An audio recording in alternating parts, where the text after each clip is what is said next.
Hi అందరికి. Chicken marination చూసిండ్రు కదా! ఇప్పుడు చికెన్ బిర్యానీ అయితే కుక్ చేద్దాము. దానికోసం నేను ఫస్ట్ రైస్‌ని హాఫ్ బాయిల్ చేసేసి పక్కన పెట్టుకున్నాను. ఒక పెద్ద గిన్నెలో కొంచెం ఆయిల్, కొంచెం నెయ్యి వేసేసి 2 బిర్యానీ ఆకులు, కొంచెం చికెన్ మసాలా వేసేసి ఒక్క నిమిషం ఫ్రై చేసుకున్న తర్వాత మ్యారినేట్ చేసిన చికెన్ గూడా వేసేసి మంచిగా కలుపుకొని మూత పెట్టేసుకున్నాను. అయితే ఎప్పుడైనా చికెన్ బిర్యానీ కుక్ చేసినప్పుడు గిన్నె ఎంత పెద్దగా ఉంటే చికెన్ బిర్యానీ అంత పర్ఫెక్ట్‌గా వస్తది. అంటే దానికి కొంచెం స్పేస్ అనేది ఇవ్వాలి. బిర్యానీ, రైస్ మొత్తం కుక్ అవ్వడానికి.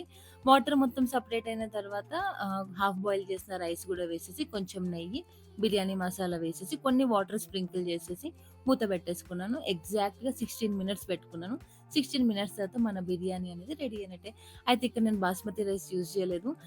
ఇంట్లో చేసుకున్న చికెన్ బిర్యానీకి ఇంట్లో ఉన్న రైస్‌తోని తింటేనే నాకు మంచిగా అనిపిస్తది. అంటే బాస్మతి రైస్‌తోని 2 స్పూన్స్ తింటే, ఇంట్లో ఉన్న బియ్యంతోని తింటే మాత్రం 10 స్పూన్స్ తింటాను.